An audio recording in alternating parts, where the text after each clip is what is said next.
Hello बच्चों, तो कैसे हैं आप? आई होप आप अच्छे होंगे। तो आज हम लोग क्लास 12 केमिस्ट्री का चैप्टर 1 देखेंगे, जो कि है सॉल्यूशन आपका। ठीक है। और इसमें हम लोग क्या करेंगे कि इससे पहले हमारा एक वीडियो आ चुका है, तो अगर आप वो वीडियो नहीं देखे हो तो जाके देख लो। उसका लिंक मैं वीडियो के डिस्क्रिप्शन में दे दूंगा। ठीक है। तो उसमें हम लोगों ने क्या क्या पढ़ा था कि सॉल्यूशन क्या होता है उसके बारे में जाना था सबसे पहले। ठीक है। उसके बाद उसके कॉन्सेंट्रेशन के बारे में देखे थे हम लोग, जिसमें हम लोग मास बाय मास, उसके बाद वॉल्यूम बाय वॉल्यूम, उसके बाद मास बाय वॉल्यूम, उसके बाद क्या पढ़े थे हम लोग? Mole fraction. उसके बाद क्या था? मोलारिटी। उसके अब क्या बात क्या था? मोलालिटी। इन सभी चीज़ों को हम लोग डिस्कस किए थे, और इससे रिलेटेड जितने भी क्वेश्चंस थे वह सारे किए थे हम लोग। ठीक है। क्योंकि हमारा फिजिकल केमिस्ट्री है तो इससे न्यूमेरिकल आने का चांसेस ज़्यादा है, क्योंकि न्यूमेरिकल आते ही हैं। ठीक है। तो आप न्यूमेरिकल को भी प्रैक्टिस करते चलना है आपको। ठीक है। तो चलिए आज हम लोग क्या करेंगे कि सॉलिबिलिटी से स्टार्ट करेंगे। ठीक है। इसमें हम लोग क्या देखेंगे? Solubility of solid in liquid. मतलब कोई भी अगर लिक्विड है उसमें क्या करेंगे? सॉलिड, अगर हम लोग सॉलिड डाले हैं तो उसका प्रॉपर्टी क्या होगा, उसमें क्या मतलब उसके प्रेशर पे क्या असर पड़ेगा, उस पर वेपर कैसे बनेगा, वो सारी चीज़ों को देखेंगे हम लोग। ठीक है। उसके बाद क्या है? Solubility of gas in liquid. अगर गैस को लिक्विड मिलाते तो क्या होगा, इसमें हम लोग देखेंगे हेनरी लॉ के बारे में। ठीक है। इसके बारे में पढ़ेंगे, इससे नोट्स आते हैं तो आप अच्छे से देखना। उसके बाद क्या हमारा vapour pressure of liquid solution के बारे में देखेंगे। जो वेपर हमारा बनता है तो क्या होता है उसके बारे में हम लोग देखेंगे सबसे पहले। ठीक है। उसके बाद लिक्विड लिक्विड सॉल्यूशन इसमें पहला है। दूसरा क्या है? जिससे Rawls law of volatile solid के बारे में देखेंगे, नॉन वॉलेटाइल के लिए देखेंगे, दोनों के बारे में देखेंगे हम लोग। ठीक है। उसके बाद हम लोग देखेंगे ideal and non ideal solution क्या होता है उसके बारे में देखेंगे हम लोग, जिसमें हम लोग क्या क्या पढ़ेंगे कि पॉजिटिव डेरिवेशन, नेगेटिव डेरिवेशन, ये सारी चीज़ें देखेंगे। और आपका आइडियल और नॉन आइडियल का डिफरेंस क्या होता है वो देखेंगे हम लोग। ठीक है। तो चलिए स्टार्ट करते हैं आज की क्लास। चलिए, तो सबसे पहले हम लोग जानते हैं सॉलिबिलिटी होता क्या है। ठीक है। देखिए क्या है solubility of a substance express the maximum amount of its which can be dissolve in a specific amount of solvent at a specific temperature. कहने का मतलब है कि सॉलिबिलिटी, कहने का मतलब कोई है विकर, उसमें आपका पहले से क्या था? सॉल्वेंट था। उस पर आपने क्या किया? सॉल्यूट मिलाया। क्या मिलाया? सॉल्यूट मिलाया। तो उसका क्या होगा अगर उसमें हम लोग कितना मिला सकते हैं, कितनी मतलब कितना मिल सकता है उस जो सॉल्वेंट है हमारा, उसमें कितना सॉल्वेंट मिल सकता है उसमें। ठीक है। मैक्सिमम अमाउंट ऑफ सॉल्यूट, कितना मतलब सॉल्यूट उसमें डिजॉल्व होगा, वो चीज़ के बारे में पढ़ेंगे। ठीक है। और मतलब एक नॉर्मल टेम्परेचर, एक स्पेसिफिक टेम्परेचर पे। ठीक है। तो उस सारी चीज़ों के बारे में देखेंगे हम लोग।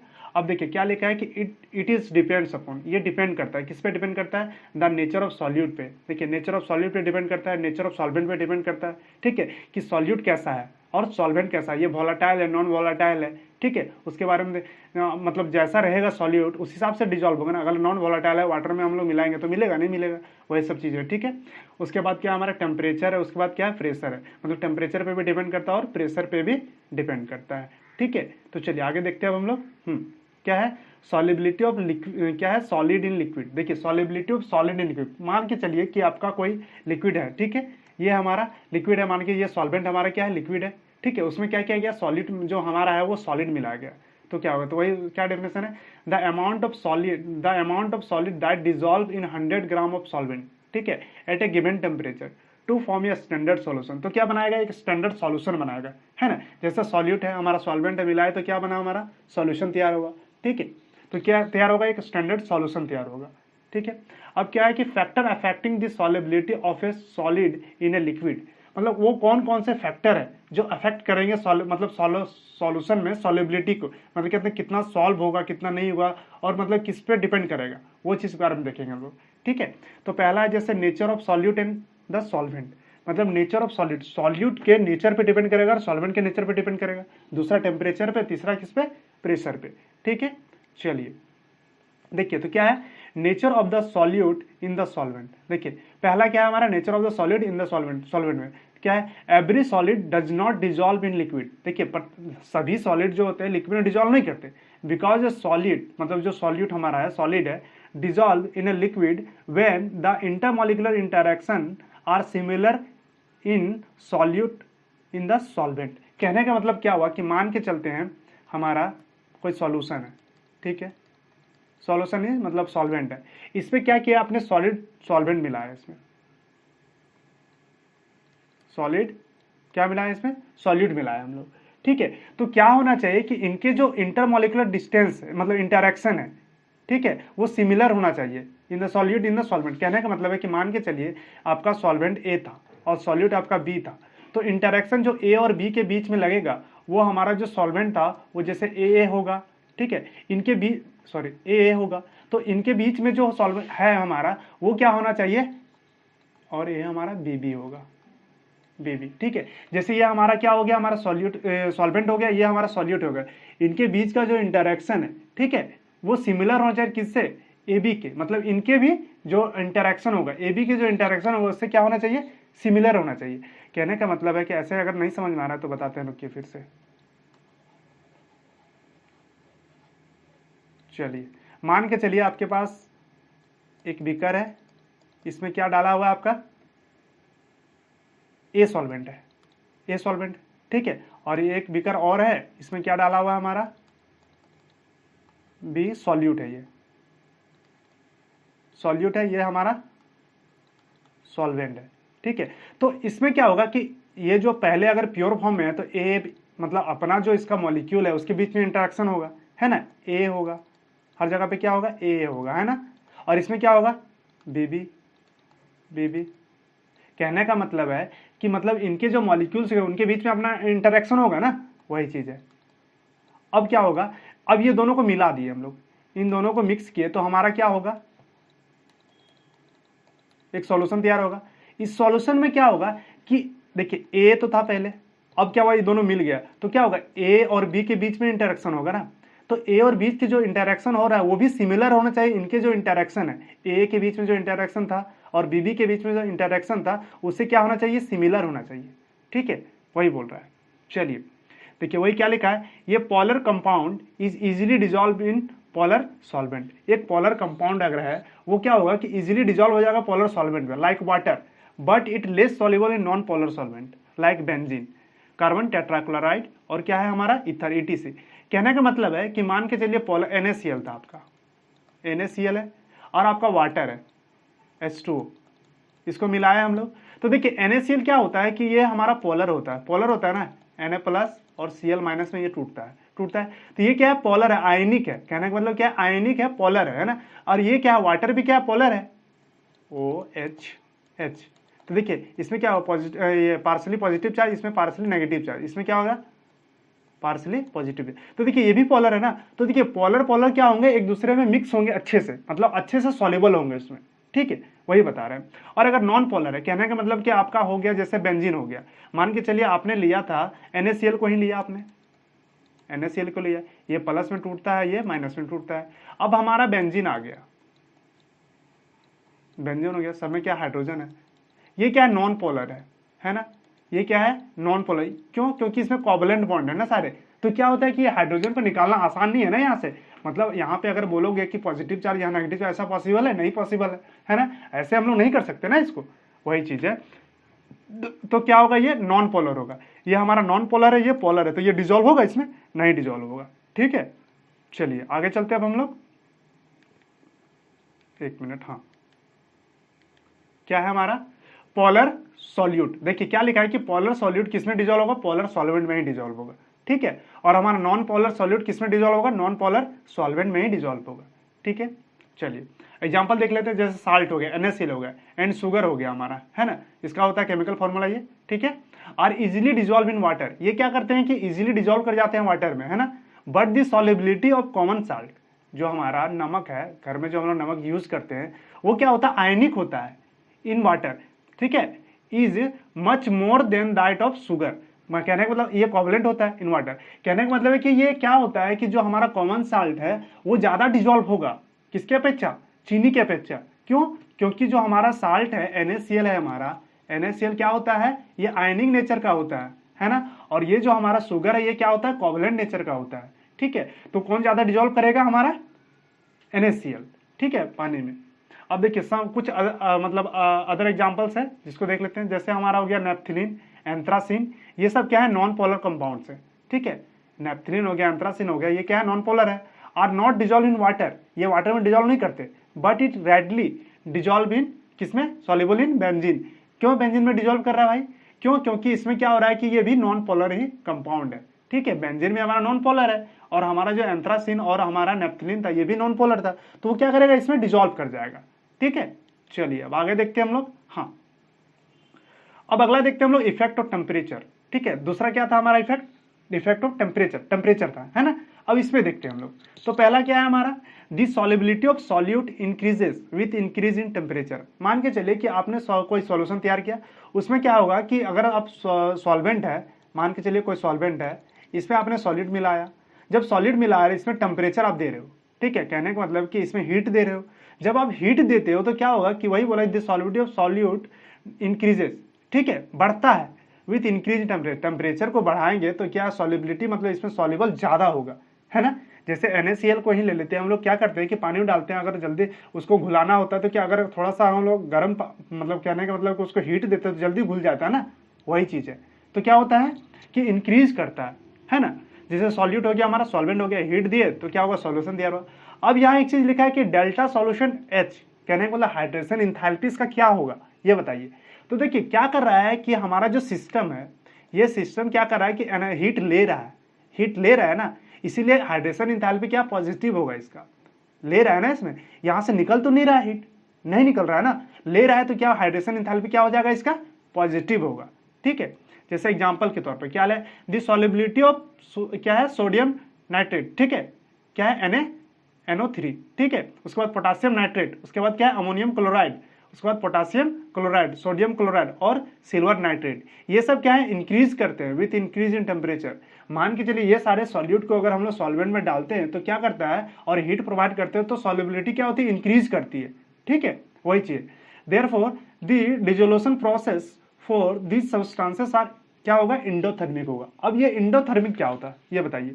देखिए इंडोथर्मिक क्या होता है कि जब सिस्टम आपका हीट ले, ठीक है, सिस्टम में जब ये हीट ले तो क्या होगा, वो इंडोथर्मिक होगा। ठीक है, इंडो मतलब अंदर जाना, है ना, इंडो मतलब अंदर जाना, मतलब हीट ले रहा है, एब्जॉर्ब कर रहा है, हीट को एब्जॉर्ब कर रहा है, इसीलिए उसको क्या बोलेंगे हम लोग, इंडोथर्मिक बोलेंगे।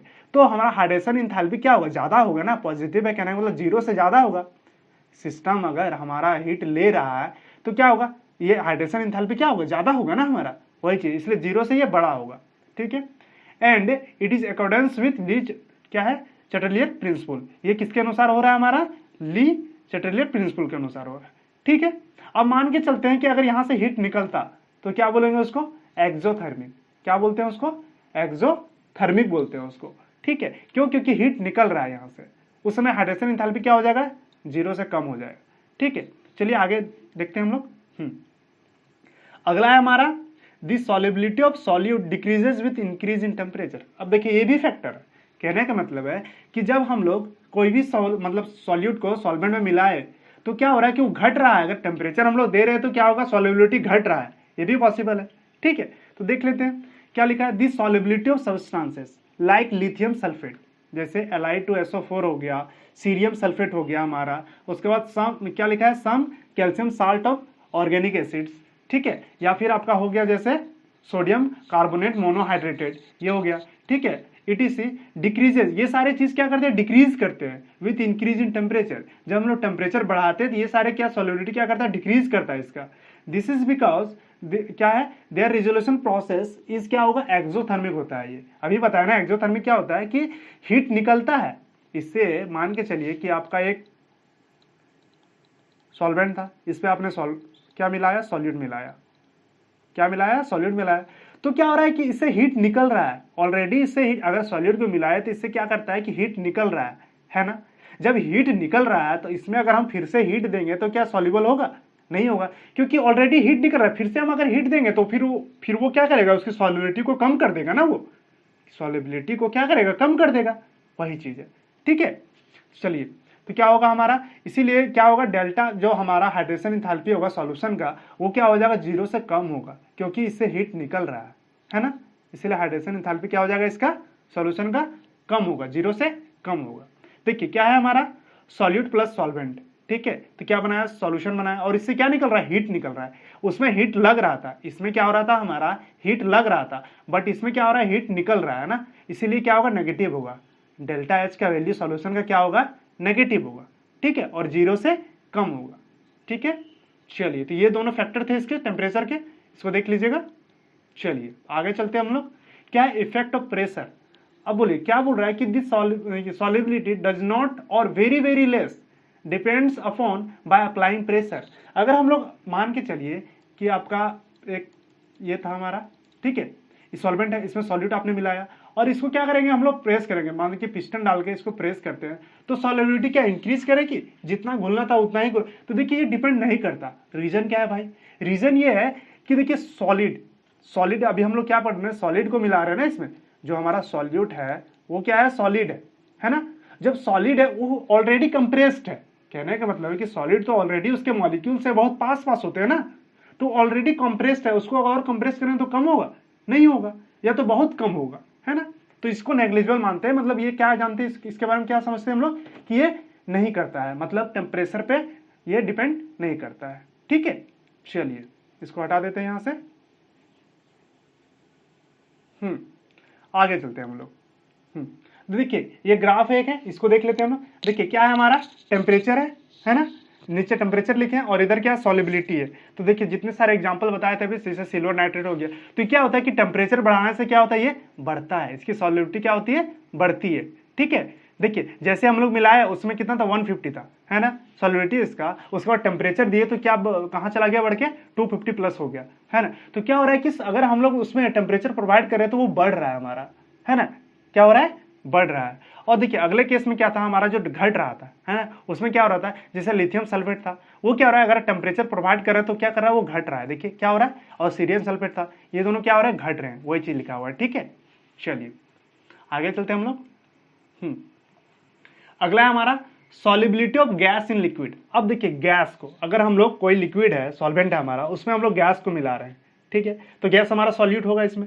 तो जब हम लोग गैस को मिलाएंगे तो क्या होगा उसके बारे में जानते हैं, ठीक है।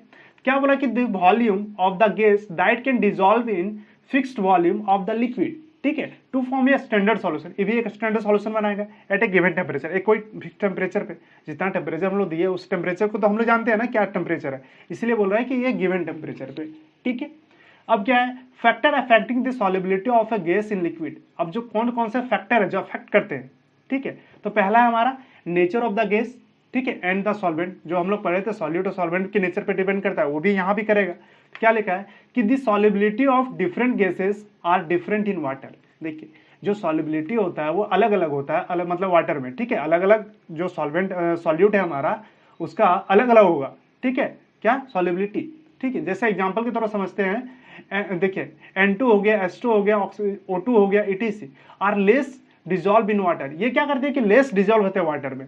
But on the other hand ammonia हो गया, SO2 सल्फर डाइऑक्साइड हो गया, HCl हो गया, etc और हाईली सॉल्युबल इन वाटर। देखिए ये क्या है कि ज्यादा सॉल्युबल है वाटर में, भाई रीजन क्या है ये बताओ, ठीक है। तो रीजन ये है कि due to these gases are chemically react with water. ये क्या करते हैं कि NaCl आपका अमोनिया हो गया और वाटर हो गया, ये क्या करते हैं जब ये रिएक्शन होता है इसके बीच में सॉलिबिलिटी करेंगे तो क्या ये रिएक्ट कर जाएगा, और रिएक्ट कर जाएगा तो क्या उसमें घुल जाएगा ना, जब इसमें रिएक्ट कर जाएगा तो क्या हो जाएगा, वो घुल जाएगा ना, वही चीज लिखा हुआ है, ठीक है।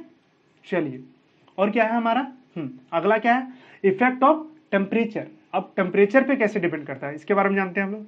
तो देखिए क्या है, this solubility of a gas decreases with increase in temperature. अब समझिए ये चीज बहुत इंटरेस्टिंग है समझने के लिए।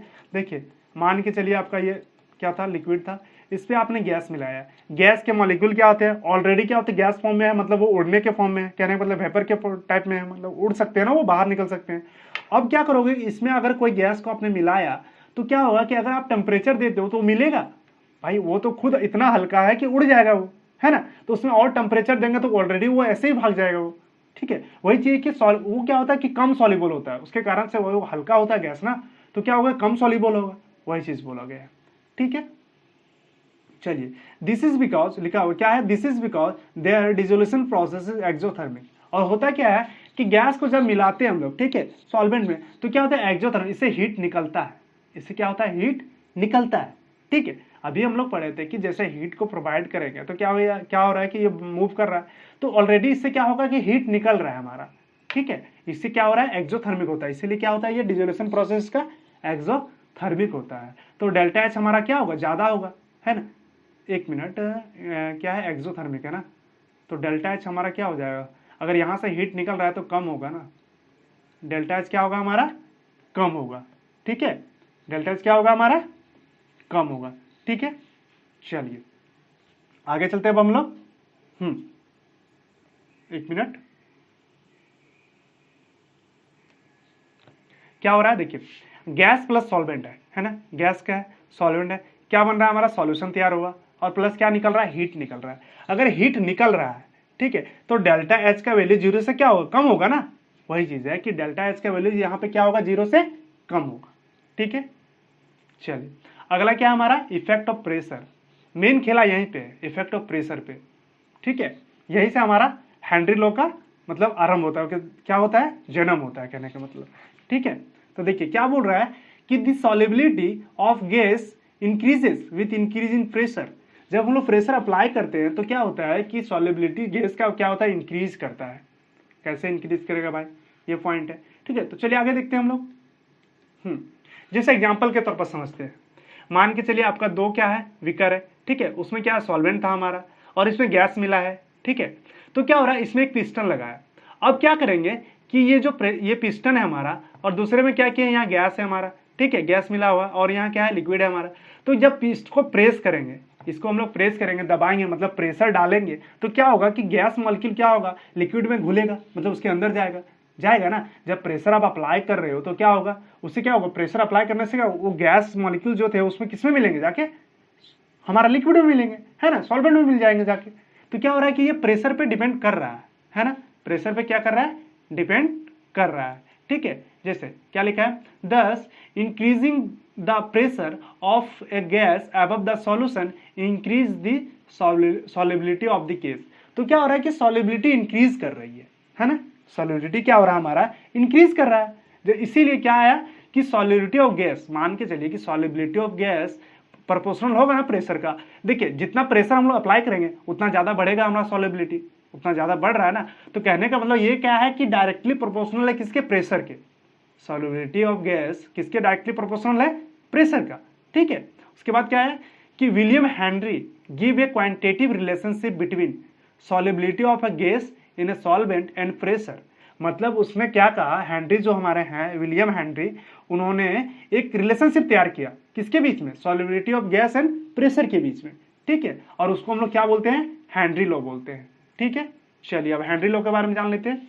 देखिए हेनरी लॉ का स्टेटमेंट क्या है कि the mass of a gas dissolve per unit volume, मान के चलिए कोई per unit volume of the solvent at a constant temperature, एक गिवन टेम्परेचर पे, ठीक है, is directly proportional to the pressure of the gas. देखिए किसके डायरेक्टली प्रोपोर्शनल है, प्रेशर ऑफ द गैस का, in equilibrium with this solution. ठीक है, देयरफॉर तो क्या हो जाएगा, मास है हमारा। ठीक है, तो ये डायरेक्टली प्रोपोर्शनल किसके होंगे, प्रेशर का होगा। ठीक है, तो और क्या लिखेंगे हम लोग कि m equal to proportionality constant को हम लोग क्या करेंगे कि इसको इक्वल टू करेंगे तो क्या आएगा हमारा, एक कांस्टेंट आएगा, है ना, एक टर्म लेना पड़ेगा, कांस्टेंट टर्म, है ना। तो उसको क्या ले लिए, के लिए, इनटू पी हो गया हमारा प्रेशर। वेयर क्या लिखा है, m क्या है, मास ऑफ द गैस है, p क्या है, pressure of the gas over the solution, है ना। सॉल्यूशन में जो प्रेशर पड़ रहा है उसको हम लोग कैसे दर्शा रहे हैं, p से। ठीक है, उसके बाद k क्या है हमारा, प्रोपोर्शनैलिटी कांस्टेंट है हमारा। ठीक है, चलिए आगे चलते हैं। It also express by using mole fraction. अब इसको हम लोग मोल फ्रैक्शन से भी एक्सप्रेस कर सकते हैं। देखिए मोल फ्रैक्शन में क्या होता है कि उनके मोल्स के बारे में जानते हैं हम लोग। मोल फ्रैक्शन क्या होता है, सॉल्यूट और सॉल्वेंट के मोल्स के बारे में जानते हैं। तो जितने मॉलिक्यूल्स होंगे उतने उसका क्या होगा, उसका मोल फ्रैक्शन उससे डिसाइड होता है हमारा। ठीक है, कि कितना उसमें कितने मोल हैं, कितना मोल सॉल्यूट का है, कितना मोल सॉल्वेंट का है ना। तो ये क्या, इससे हमारा क्या निकलता है, मोल फ्रैक्शन निकलता है। कहने का मतलब है कि वही चीज हो रहा है यहाँ पे भी, है ना। हमारा जो प्रेशर पड़ रहा है तो ये मॉलिक्यूल है, इसका मोल फ्रैक्शन हमको पता है। अगर मोल फ्रैक्शन से भी इसको एक्सप्रेस कर सकते हैं ना कि सॉल्यूट का कितना है, सॉल्वेंट का कितना है ना। चलिए आगे समझते हैं इसको अच्छे से। क्या है मोल फ्रैक्शन, क्या लिखा है, then mole fraction of the gas in the solution is proportional to the partial pressure of the gas over the solution. कहने का मतलब हो गया कि मोल फ्रैक्शन जो गैस का होगा वो किसके किसके प्रोपोर्शनल होगा, पार्शियल प्रेशर ऑफ गैस का, मतलब गैस के जो हमारा प्रेशर पड़ रहा है गैस में, सॉल्यूशन में जो प्रेशर पड़ रहा है उसके प्रोपोर्शनल होगा, है ना। चलिए आगे चलते हैं।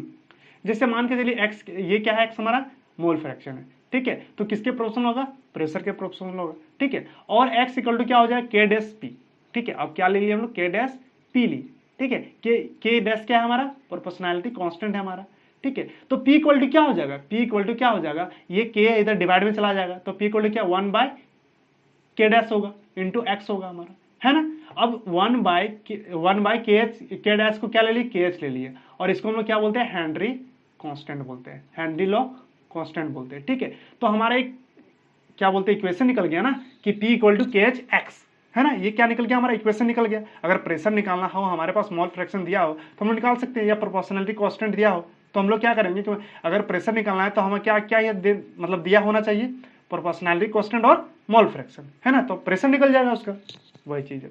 चलिए, तब क्या हुआ, जब मोल फ्रैक्शन को से एक्सप्रेस किया इसको हेनरी ने, तो उसने एक अलग स्टेटमेंट दिया। क्या दिया, the partial pressure of the gas in the vapour phase is directly proportional to the mole fraction of the gas in the solution. तो किसके डायरेक्टली प्रोपोर्शनल होगा, मोल फ्रैक्शन के, ठीक है। जो प्रेशर है हमारा वो किसके डायरेक्टली प्रोपोर्शनल होगा, मोल फ्रैक्शन के, ठीक है। तो यूनिट ऑफ के एच, देखिए जो हमारा हेनरी लॉ कांस्टेंट है उसका यूनिट क्या होगा, एटीएम में हो सकता है और बार में होता है, ठीक है, यही दोनों में होता है, ठीक है। अब क्या है, ये graph between partial pressure versus mole fraction, एक ग्राफ खींचा गया, ठीक है, पार्शियल प्रेशर और mole fraction by using HCl gas in cyclohexane, ठीक है, एट 293 केल्विन पे। क्या लिखा है, then we found a straight line, तब हम लोग क्या पाते हैं, एक स्ट्रेट लाइन पाते हैं, ठीक है। ये देखिए ये ग्राफ है हमारा, मोल फ्रैक्शन लिया गया इधर, देखिए इधर मोल फ्रैक्शन है, इधर क्या हमारा पार्शियल प्रेशर है। तो क्या दे रहा है हमारा कि एक स्ट्रेट लाइन दे रहा है ना, क्या बन रहा है हमारा, एक स्ट्रेट लाइन, और इसमें स्लोप क्या होगा हमारा, के एच होगा। क्यों होगा भाई, देखिए जब भी किसी निकालते हैं कोई इक्वेशन होता है हमारा ग्राफ का, तो क्या होता है, y इक्वल टू क्या लिखते हैं हम लोग, mx प्लस सी लिखते हैं ना, ये लिखते हैं। तो m क्या है, ये क्या है, वैल्यू है हमारा जो x के पहले होता है, 1 2 3 4 कुछ भी हो सकता है वो होता है, और x है हमारा, और क्या c क्या है, कांस्टेंट है, c क्या होता है हमारा, कांस्टेंट होता है, वही कांस्टेंट, हेनरी लॉ कांस्टेंट भी तो यहाँ कांस्टेंट है ना, इसीलिए क्या होगा कि स्लोप हमारा क्या हो जाएगा, kh होता है हमारा, क्या होता है हमारा, kh होता है, ठीक है। चलिए एक मिनट, क्या है, स्लोप है ना हमारा, स्लोप हमारा kh होगा, है ना। चले आगे चलते हैं हम लोग। अब इसका कंक्लूजन देखते हैं हम लोग, इसका कंक्लूजन है क्या, ठीक है। देखिए पहले क्या बोल रहा है कि Henry law constant kh depends upon the nature of the gas, ये किस पे डिपेंड करता है, नेचर ऑफ द गैस पे डिपेंड करता है ना। चलिए अगला क्या है, higher the value of kh, अगर kh का वैल्यू बढ़ाते हैं हम लोग एट ए पार्टिकुलर प्रेशर पे, क्या बोल रहा है, the lower is the solubility of the gas in the liquid. क्यों ऐसा हो रहा है भाई, देखिए मान के चलिए कि kh का वैल्यू आप इंक्रीज कर रहे हो, मोल फ्रैक्शन दिया हुआ आपके पास, ठीक है। अब kh का वैल्यू अगर इंक्रीज करेंगे तो मोल फ्रैक्शन क्या होगा, जहाँ पे घटेगा ना, kh का वैल्यू अगर इंक्रीज होगा तो क्या होगा, मोल फ्रैक्शन हमारा घटेगा, क्योंकि डिवाइड में है, वही चीज लिखा है, ठीक है। अगला क्या हमारा, the value of kh increases, देखिए kh का वैल्यू अगर इंक्रीज करेंगे विद इंक्रीज इन टेम्परेचर, क्या करेगा कि अगर टेम्परेचर हम लोग प्रोवाइड करते kh वैल्यू का क्या करेगा, इंक्रीज करेगा, है ना। Then the solubility of gas decreases with increase in temperature, वही चीज जो ऊपर में पढ़े हम लोग, वही चीज लिखा हुआ है, ठीक है। तो क्या होगा, सॉल्युबिलिटी घटेगी, ठीक है। चलिए अब आगे चलते हैं हम लोग। अब लिमिटेशन देखते हैं, हेनरी लॉ का लिमिटेशन क्या है, ठीक है। तो देखिए क्या बोल रहा है कि प्रेशर इज लो, इसमें क्या होना चाहिए कि प्रेशर लो होना चाहिए, ठीक है। प्रेशर हाई होगा तो ये नहीं कहा, कहने का मतलब कि इसका जो वैल्यू होगा वो एक्यूरेट नहीं देता है, ठीक है। इसीलिए क्या होना चाहिए, प्रेशर, एक मिनट, प्रेशर लो होना चाहिए, ठीक है। देखिए एट हाई प्रेशर, अगर प्रेशर हाई हो तो क्या होगा, the low becomes less accurate and proportionality constant so considerable, क्या है, कंसिडरेबल डेरिवेशन, ठीक है। मतलब ये इसका जो प्रोपोर्शनैलिटी कांस्टेंट है वो क्या करता है कि वेरी नहीं करता है, कांस्टेंट डेरिवेशन शो नहीं करता है, ठीक है, वही है। तो क्या होगा, ये हमारा एक्यूरेट वैल्यू नहीं देता है, ठीक है। अगला क्या हमारा, the temperature is too low, not too low, जो हमारा टेम्परेचर है वो बहुत कम नहीं होना चाहिए, ठीक है, एक नॉर्मल टेम्परेचर होना चाहिए, ठीक है। उसके बाद क्या है, the gas is not highly soluble, अब गैस क्या होना चाहिए कि ज्यादा सॉल्युबल नहीं होना चाहिए, ठीक है, ये भी कंडीशन है इसमें कि गैस ज्यादा सॉल्युबल नहीं। अगर मान के चलिए गैस है हमारा ऑलरेडी इसमें सॉल्युबल हो गया तो प्रेशर दो ना दो उससे कोई फर्क नहीं पड़ता, है ना। अगर हमने यहाँ अगर गैस हमारा जो था वो सॉल्युबल हो गया इसमें, यार इसमें अगर हम लोग प्रेशर दे रहे हैं तो उतना इफेक्ट पड़ेगा, नहीं पड़ेगा। तो क्या होना चाहिए कि जो हमारा गैस है वो कम सॉल्युबल होना चाहिए, है ना। अगला क्या है, the gas neither react chemically with solvent, मतलब जो हमारा गैस है वो मतलब केमिकली रिएक्ट नहीं होना चाहिए किसी सॉल्वेंट से, जैसे HCl था, ऐसे रिएक्ट कर रहा था ना H2O से, तो क्या हो रहा है कि ये तो सॉल्युबल उसमें घुल जा रहा है पहले से, तो क्या होगा इसमें ये काम नहीं करता, ठीक है, इसमें ये काम नहीं करता है, ठीक है। अब इसका एप्लीकेशन देखते हैं। एप्लीकेशन ऑफ हेनरीज लॉ, अब इसका एप्लीकेशन क्या है, देखिए, फॉर इंक्रीजिंग द सॉल्युबिलिटी, अगर हम लोग क्या हो रहा है कि for increasing the solubility of CO2 in soft drink and soda water, मान के चलिए आप जो कोल्ड ड्रिंक पीते हैं उसमें क्या होता है कि हमारा CO2 की मात्रा होती है ना उसमें, तो वो क्या कैसे डिसाइड होता है, हेनरी लॉ के जो इक्वेशंस है उससे डिसाइड होता है कि कितना उसमें हम लोग मतलब मिलाना चाहिए, कितना प्रेशर उसमें दे ताकि CO2 कितना CO2 मिल सके उसमें, है ना, तो वो कर सकता है उससे। अगला क्या हमारा, प्रोडक्शन ऑफ कार्बोनेटेड बेवरेज, ठीक है, जैसे खाद्य पदार्थ जो भी होते हैं, मतलब खाने वाले सामग्री जो हमारे पदार्थ हैं उसके प्रोडक्शन में इसका यूज होता है, ठीक है, कि मतलब कोई भी, जैसे यही एग्जांपल ले लो ना कि जो हमारा सॉफ्ट ड्रिंक है, सोडा है, ये सब जो हमारा यूज होता है, इसमें क्या होता है कि कितने, एक फिक्स्ड कहने का मतलब है कि उसमें एक मात्रा में डिजॉल्व होता है ना CO2, ऐसा नहीं कि जितना मात्रा में है कितना है नहीं, किसी को पता ही नहीं उसमें, है ना, पता होता है ना कि कितना CO2 उसमें डिजॉल्व है, तो कैसे पता करता है, इन्हीं इक्वेशन से, ठीक है, हेनरी लॉ के कंसेप्ट से, ठीक है। चलिए अगला क्या है, डीप सी ड्राइविंग, देखिए जो गोताखोर होते हैं वो समुद्र में क्या करते हैं, बहुत पानी के बहुत नीचे तक जाते हैं, है ना, तो क्या होता है नीचे पानी का क्या होता है, प्रेशर ज्यादा होता है ना, उसमें प्रेशर क्या होता है कि ज्यादा होता है, तो ये हेल्प करता है, it help scuba drivers to breathe deep inside the water, मान के जैसे उसके पास जो ऑक्सीजन टैंक है उसमें अगर हम लोग समुद्र के बहुत नीचे जा रहा है तो भैया उसमें कितना प्रेशर पड़ रहा है ना, तो उस हिसाब से उसमें क्या होता है कि ऑक्सीजन मिला हुआ होता है ना, उसी हिसाब से उसमें क्या होता है कि ऑक्सीजन मिला होता है, ठीक है। अगला क्या हमारा, it help climbers at high altitude preventing then from anoxia, देखिए जो हमारे पर्वतारोही होते हैं, जो मतलब पर्वत में चढ़ते हैं, हाई मतलब बहुत सारे हाईएस्ट पॉइंट पे जाते हैं, जैसे आपका हिमालय हो गया, उस पर बहुत ऊपर तक जाते हैं वो, तो क्या होता है कि उनके जो ऑक्सीजन, कहने का मतलब है कि ऑक्सीजन जो उनको कितना ऑक्सीजन पड़ रहा है, उतने ऊपर में क्या ऑक्सीजन की मात्रा है, ठीक है, तो उनसे क्या होता है, तो ये किससे बचाता है, हमारा एनॉक्सिया से, किससे, एनॉक्सिया कहने का मतलब कि ऑक्सीजन की कमी, जो हमारे ब्लड में ऑक्सीजन की कमी, मान के चलिए आप बहुत ज्यादा ऊंचाई पे चले गए, वहां पे ऑक्सीजन की कमी है, तो हमारे ब्लड में भी क्या हो सकता है कि ऑक्सीजन की कमी हो सकता है ना, हो सकता है ना, वही चीज है, तो उससे क्या बचाता है, ठीक है। चलिए आगे चलते हैं हम लोग, अब हम लोग पढ़ते हैं vapour pressure of liquid solution, ठीक है। अगला क्या हमारा, vapour pressure of liquid solution, ठीक है। अभी तक हम लोग सॉलिड और गैस के बारे में पढ़े हमने, अब हम लोग लिक्विड के बारे में पढ़ते हैं, ठीक है। जैसे पहला हमारा लिक्विड सॉल्यूशन, ठीक है। अब उसमें क्या है, देखिए लिक्विड सॉल्यूशन है, मतलब ये क्या है, रॉल्स लॉ का थ्योरी, ठीक है, Raoult's law of volatile solute, इसको क्या बोलेंगे हम लोग, रॉल्स लॉ ऑफ वोलेटाइल। देखिए लिक्विड क्या है, वोलेटाइल है, ये मतलब भाप बनता है ना, लिक्विड का भाप तो बनेगा, वही चीज है कि ये वोलेटाइल कहने का मतलब क्या है कि वाष्पीकरण, कहने का मतलब वाष्प होता हो, ठीक है, वही चीज है। तो Raoult's law of volatile solute के बारे में जानेंगे। क्या, let us consider two volatile liquids, मान लेते हैं हम लोग कि दो वोलेटाइल लिक्विड लिए ए और बी, ठीक है। When take in a close vessel, मान के चलिए कि आपने एक क्या लिया, ए और बी दो वोलेटाइल लिक्विड लिया, उसको क्या मिला दिया इसमें, ठीक है, तो ये हमारा सॉल्यूशन बन गया। इसको क्लोज वेसल पे लिए, क्लोज वेसल पे लिए, ठीक है, तो इसको ऐसे नहीं लिखते हैं हम लोग, क्या करें, इसको एक क्लोज वेसल पे ले रहे, ठीक है, तब क्या होगा, both the components would evaporate and equilibrium at stabilized between vapor phase and liquid phase। कहने का मतलब है कि जब इस पे आपने लिया, दो लिक्विड को लिया, ठीक है, तो ये वेपर बनेगा, अगर हीट प्रोवाइड करेंगे तो ये वेपर बनेगा, तो क्या होगा कि पूरी तरह से मिक्स हो जाएगा ना, ये दोनों लिक्विड क्या होगा, ऊपर वेपर बनेगा, यहाँ पे क्या होगा, इसके पार्टिकल्स होंगे, ठीक है, दोनों के पार्टिकल्स होंगे ना, वेपर फेज में तो दोनों के पार्टिकल्स होंगे, और लिक्विड फेज में भी दोनों के पार्टिकल्स होंगे, है ना, वेपर फेज में दोनों के होंगे और हमारा लिक्विड फेज में दोनों के पार्टिकल्स होंगे, है ना, वही चीज बोला गया, ठीक है।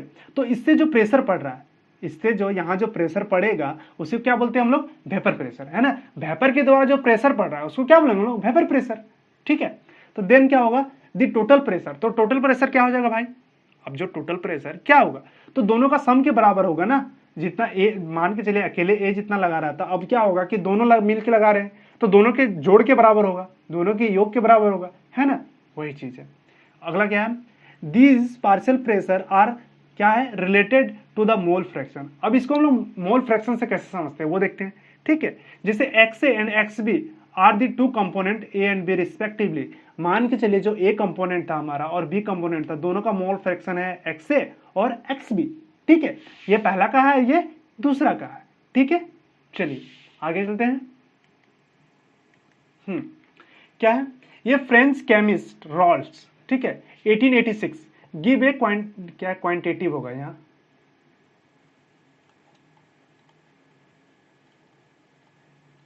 क्वांटिटेटिव, ठीक है, give a quantitative relationship between them, ठीक है। इनके बीच में एक रिलेशनशिप तैयार किया है, किसने किया था, रॉल्स ने, ठीक है।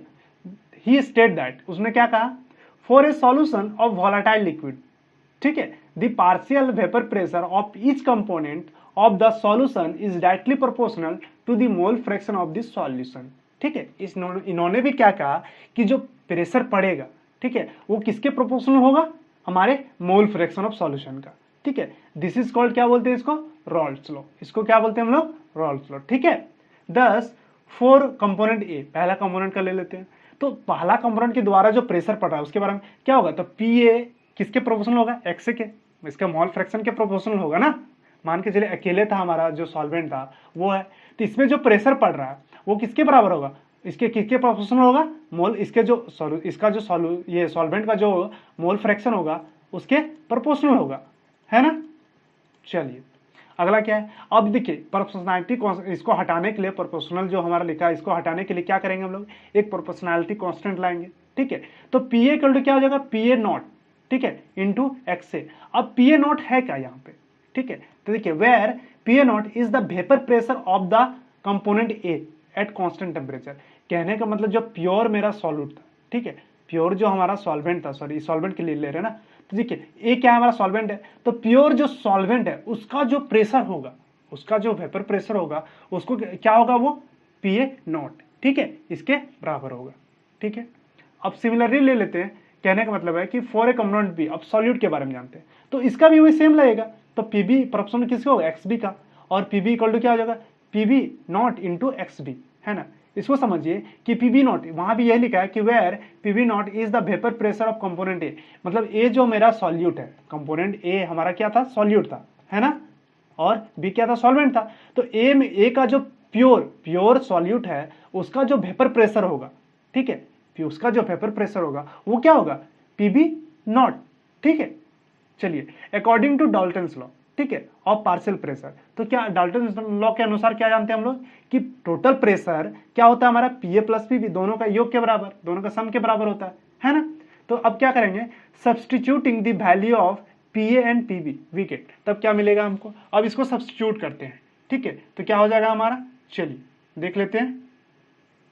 हाँ क्या होगा, जोड़िए, तो P इक्वल टू क्या होगा, किसका, टोटल का, तो क्या होगा, पी ए क्या था हमारा, ये वाला P A not into X A, plus क्या हो जाएगा हमारा पी बी, ठीक है, नॉट इंटू एक्स बी, ये होगा हमारा, ठीक है। अब क्या होगा कि हम लोग क्या जानते हैं, मोल फ्रैक्शन से हम लोग क्या जानते हैं कि x A plus x B equal to क्या होता था, 1 होता है। तो हमारा क्या है कि एक्स ए इक्वल टू क्या हो जाएगा, 1 माइनस एक्स भी होगा ना, इस इधर ले जाएंगे तो माइनस एक्स भी होगा, तो अब यहाँ पुट कर देते हैं इस वैल्यू को, एक्स ए की जगह पे इस वैल्यू को पुट करते हैं, ठीक है, तो क्या हो जाएगा, P A naught 1 minus x B plus P B not x B, ये हो गया हमारा। अब क्या होगा हमारा, देखिए अब देखिए पी ए नॉट, सिर्फ पी ए नॉट होगा, 1 से मल्टीप्लाई करेंगे तो माइनस है हमारा, क्या होगा पी ए नॉट एक्स भी होगा, प्लस होगा हमारा, ये पी था ना, हाँ क्या होगा पी वी नॉट एक्स भी होगा हमारा, ठीक है। अब देखिए कॉमन निकालिए, क्या है हमारा, पी ए था, एक्स भी था, है ना, एक मिनट, एक्स बी का एक्स ये हो गया हमारा, एक्स बी पी ए, एक मिनट, पहले इसका माइनस वाला तो क्लियर कर ले, हाँ माइनस होगा। अब देखिए ये हो गया हमारा, यहाँ क्या होगा, प्लस होगा, अब ये हमारा है p B not x B, ये हो गया हमारा। ठीक है, अब देखिए क्या होगा कि देखिए यहाँ क्या है, एक्स बी मतलब मोल फ्रैक्शन सिर्फ बी पे डिपेंड कर रहा है, जो टोटल प्रेशर हमारा है वो एक पे डिपेंड कर सकता है ना, एक ही पे कर रहा है, तो क्या हो जाएगा हमारा, अब देखिए पी एक्स बी, अच्छा डबल क्यों लिख रहा हूं मैं, ये नहीं होगा ना, कंफ्यूजन, सॉरी। हाँ क्या होगा हमारा, ये होगा। अब देखिए ये कॉमन निकालते हैं हम लोग, क्या हो जाएगा, पी ए नॉट प्लस क्या हो जाएगा, p B naught minus p A naught और एक्स बी, ये होगा हमारा, होगा ना। इसको कॉमन ले लिए हम लोग, क्या किए, एक्स बी को कॉमन ले लिए, है ना, तो ये आ गया हमारा। तो ये क्या है हमारा, इसका इक्वेशन हो गया। कहने का मतलब है कि टोटल, अब यहां लिख सकते हैं पी टोटल इक्वल टू क्या हो जाएगा हमारा, P A naught plus P B naught minus p A not x B. ठीक है, ये हो गया हमारा। अब देखिए इक्वेशन इसको 3 मान लेते हैं हम लोग। ठीक है, अब देखिए हो क्या रहा है कि किस पे डिपेंड कर रहा है, हमारा जो टोटल प्रेशर था किस पे डिपेंड कर रहा था, देखिए पी ए नॉट है हमारा, तो पी ए नॉट क्या है, प्योर सॉल्यूट का जो प्रेशर है वो हमको पता होगा। ठीक है, अलग अलग था सॉल्यूशन से पहले प्योर सॉल्यूट का हमको पता है। ठीक है, उसके बाद यहाँ क्या है, पी बी नॉट, इसका भी सॉल्यूशन पहले पता है। अब सिर्फ एक ही है जो हमारा मोल फ्रैक्शन एक्स बी, मतलब सॉल्वेंट के मोल फ्रैक्शन पे डिपेंड कर रहा है ना। इस तरह क्या निकला कि हमारा सॉल्वेंट के मोल फ्रैक्शन पे डिपेंड कर रहा है, तो हम लोग निकाल सकते हैं इसको। ठीक है, तो अब इसका कंक्लूजन देखते हैं हम लोग। देखिए फिगर देख लेते हैं पहले, क्या लिखा है कि मान के चलिए मोल फ्रैक्शन था हमारा, अभी हम लोग पढ़े क्या पढ़े, एक मिनट पीछे चल के देखते हैं थोड़ा सा। हाँ यहाँ था, किस पे डिपेंड कर रहा था हमारा भाई, सिर्फ एक्स बी पे, है ना, एक ही मोल फ्रैक्शन में डिपेंड कर रहा है ना टोटल प्रेशर। तो चलिए आगे चलते हैं हम लोग, वही चीज है। देखिए एक्स ए था, उसमें मान के चलिए मोल फ्रैक्शन इसका 1 था। ठीक है, क्या था, 1 था। ठीक है, उस समय क्या था हमारा कि जब ये 1 था एक्स ए, ठीक है, और यहाँ पे क्या था, एक्स बी 0 था उस टाइम। तो जब ये इधर बढ़ेगा, मतलब किधर जा रहा है, बी की तरफ जा रहा है ना, मोल फ्रैक्शन एक्स ए का, एक्स ए है, इधर से जब इधर जाएगा तो ये घटेगा। कहने का मतलब है कि 1 था तो इससे इधर जाएगा, घटेगा, और घटेगा तो कौन बढ़ेगा, मोल फ्रैक्शन ऑफ बी का बढ़ेगा ना। तो वही मोल फ्रैक्शन बी का बढ़ेगा तो क्या बनेगा, स्ट्रेट लाइन देगा, एक क्या देगा, एक स्ट्रेट लाइन देगा। और ये कहां तक जाएगा भाई, तो प्योर जो है बी का, जो प्योर हमारा वेपर प्रेशर है, प्योर, कहने का मतलब है कि ये आपका था सॉल्वेंट का। ठीक है, इसका जो वेपर बनेगा, इसका जो प्योर है, प्योर सॉल्वेंट है, इसका जो वेपर यहाँ बना, तो उसका जो होगा वो कहां तक जाएगा, मैक्सिमम पीबी नॉट तक ही जाएगा ना, उससे ज्यादा तो नहीं जाएगा, वही चीज है। ठीक है, और ये कहां जाएगा, यहाँ देखिए एक्सेज 1 से लेके कहां तक, 0 तक गया, मतलब घटा ये, है ना, और एक्स भी उसमें क्या हुआ, बढ़ा, है ना, एक्स भी क्या हो गया, बढ़ा, क्योंकि दोनों का योग एक ही होता है ना, तो बढ़ेगा तो पॉइंट में ही बढ़ेगा ना। तो 1 था तो इधर घटने लगा, मतलब मान के चलिए 0.9 आया, 0.8 आया, वैसे घटते घटते कहाँ गया, 0 में आ गया। तो उस समय कौन बढ़ रहा था हमारा, एक्स भी बढ़ रहा था ना, इसीलिए क्या होगा, ये पार्शियल प्रेशर किसका होगा, बी का होगा। ठीक है, और उसी तरह से इधर से अगर हम लोग चलते हैं, ठीक है, एक्स ए था 0 था भाई, ठीक है, यहाँ पे एक्स भी क्या था, 1 था। जब यहाँ से ये इधर मूव करेगा, मान के चलिए इधर मूव करेगा, तो क्या होगा, एक्स ए तरफ जाएगा, एक्स ए तरफ जाएगा ना, ये मतलब मोल फ्रैक्शन ऑफ सॉल्वेंट की तरफ जाएगा। ये क्या था, हमारा सॉल्वेंट था, तो सॉल्वेंट की तरफ जा रहा है, तो उस समय क्या होगा, पार्शियल प्रेशर ए का चलेगा, है ना, वही चीज लिखा। तो ये तो हमारा ए का आया और ये हमारा बी का आया, तो ये जो हमारा बना, ये क्या हो गया, हमारा टोटल वेपर प्रेशर, सॉल्यूशन का जो टोटल वेपर प्रेशर होगा हमारा क्या होगा, ये होगा हमारा। ठीक है, चलिए अब आगे चलते हैं हम लोग। हाँ एक मिनट, इसको हटा देते हैं यहां से। हाँ चलिए, तो क्या कंक्लूजन है इसका, कि total vapour pressure depends on the mole fraction of any one component. ये किसी एक कंपोनेंट पे डिपेंड कर रहा है ना, किस पे डिपेंड कर रहा है, एक ही कंपोनेंट पे डिपेंड कर रहा है, या तो एक्स पे करेगा या तो एक्स बी पे करेगा, अभी हम लोग देखें, है ना, वही चीज है।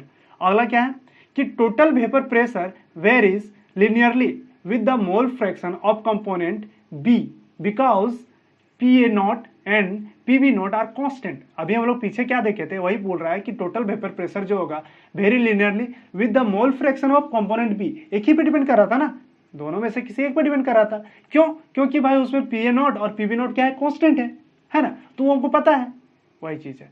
ठीक है, चलिए अगला पॉइंट क्या हमारा, depending on the vapour pressure of the pure component A and B, जो हमारा प्योर कंपोनेंट ए बी है, ठीक है, उसका जो वेपर प्रेशर है, क्या बोला है, the total vapour pressure over the solution decreases और increases with the increase of the mole fraction of component A. देखिए क्या बोल रहा है कि component mole fraction of component A का अगर बढ़ रहा है, मान के चलिए इधर जाने पे घट रहा है, तो क्या होगा कि डिक्रीज कर रहा है या इंक्रीज कर रहा है, दोनों में से कोई करेगा, है ना, इंक्रीज करेगा डिक्रीज ही करेगा ना, वही चीज है, क्योंकि मोल फ्रैक्शन आप बढ़ा रहे हो, वो क्या है कि x A plus x B equal to 1 ही होता है ना, तो इसको अगर हम लोग इधर घटा रहे हैं, घटेगा तो कौन बढ़ेगा, बी बढ़ेगा, मोल फ्रैक्शन दूसरा का बढ़ेगा ना, वही चीज तो घट बढ़ रहा है ना, वही चीज का वर्ड कि total vapour pressure over the solution decreases और इंक्रीजेस, या घट रहा है या बढ़ रहा है with increase in mole fraction. Mole fraction को हम लोग अगर बढ़ा रहे हैं तो क्या हो रहा है कि वो घट रहा है, घटेगा या बढ़ेगा, वही चीज बोला है इसमें, ठीक है। चलिए अब आगे चलते हैं हम लोग। अगला है हमारा vapour pressure of solid in liquid solution. अगला है हमारा vapour pressure of solid in liquid solution. मान के चलिए कि पहले हम लोग लिक्विड के बारे में पढ़े, अब हम लोग पढ़ते हैं कि सॉलिड, ठीक है, सॉलिड को हम लोग लिक्विड में मिला रहे हैं, तो सॉलिड क्या होता है, नॉन वोलाटाइल होता है ना, सॉलिड क्या होता है, नॉन वोलाटाइल होता है, तो उसके बारे में पढ़ते हैं। तो Raoult's law for a non volatile solid, अब किसके बारे में पढ़ रहे हैं, नॉन वोलाटाइल सॉलिड के बारे में पढ़ रहे हैं, ठीक है। तो क्या होगा, देखिए क्या है, the vapour pressure of a solution containing non volatile solute is directly proportional to the mole fraction of the solvent. अरे ये क्या बोल रहा है, देखिए क्या बोल रहा है कि the vapour pressure of solution का containing non volatile solute is directly proportional to the mole fraction of solvent. Solvent पे डिपेंड कर रहा है, सिर्फ एक ही पे, ऐसा क्यों, रीजन क्या है भाई, ये तो जानना है ना, चलिए जानते हैं।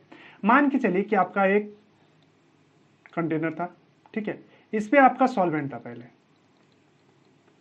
सॉल्वेंट था, इस पे आपने सॉलिड मिलाया,